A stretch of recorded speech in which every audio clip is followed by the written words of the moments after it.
David Fruchter and his late wife Susan always wanted a family. Well, there was a fertility issue, and that's why we were looking to adopt.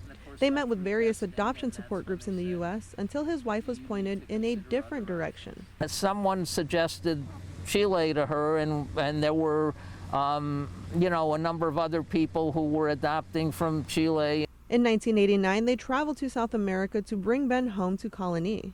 By all accounts, he had a typical suburban childhood.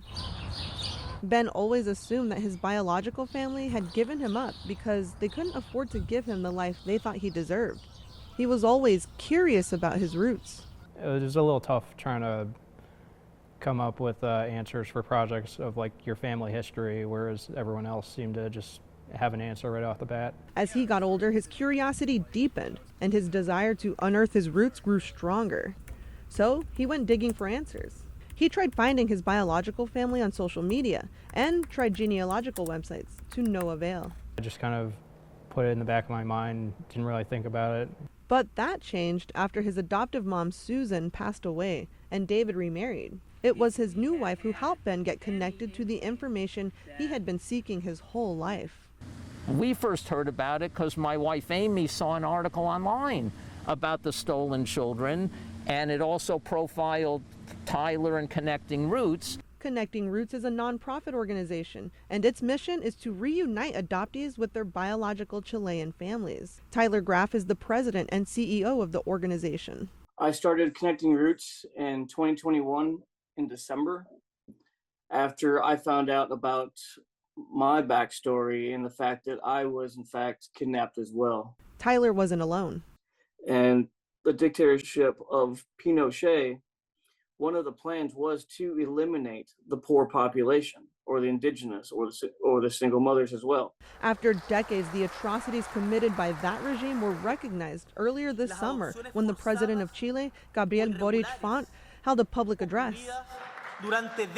The forced or irregular adoptions that occurred for decades in Chile from the 60s to the end of the 90s, it is estimated that there may be more than 20,000 people affected.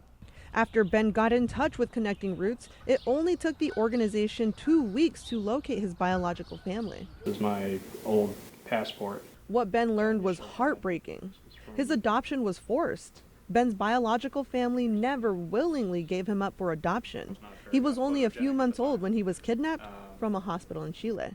My brother brought me into the hospital one day because I was having respiratory issues, and that was kind of the last they saw of me. Ben's birth mom, Maria Margarita Vera Vera, was deeply impacted by his kidnapping and suffered unimaginable pain.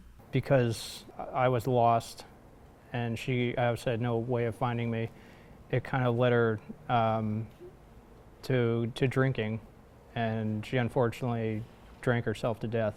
Ben went from being an only child here in the U.S. to discovering he had 7 biological siblings and a dozen nieces and nephews, and a father in Chile. With the help of Connecting Roots, it was an emotional welcoming when Ben and David arrived at the Santiago airport back in February. They felt unconditional love immediately.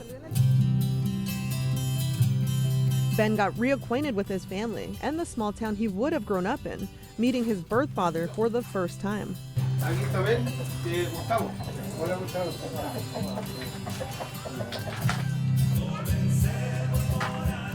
And met his oldest brother for the first time. I learned that they definitely did not stop looking for me.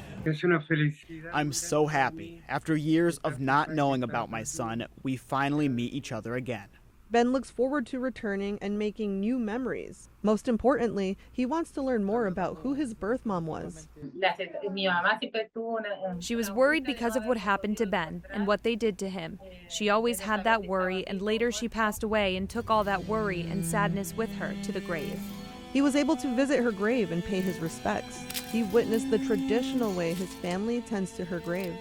It was definitely good to kind of say, here I'm home, kind of tell it. Hopefully she knows that, I'm safe now and we're all together. Ben had been moving through the world alone. All the while, his large biological family had been wishing he'd return one day, just waiting to meet him again.